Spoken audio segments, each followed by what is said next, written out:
So I'm gonna teach you how to make two sounds. Two. One of them is a raindrop sound, and one of them is a really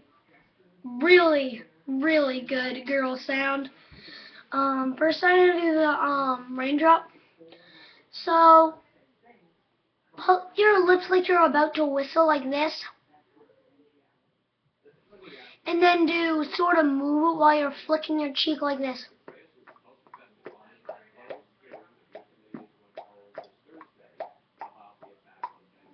And it sounds like a raindrop. And now I'm gonna show you the girl. Put it in sort of like a fist, but like leave your pinky out, and then say girl into it. And listen how it sounds.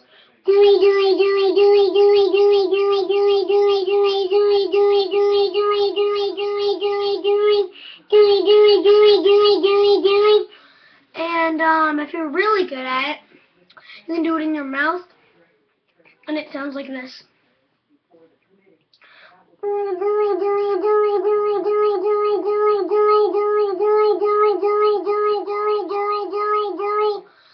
And yeah, it's really fun.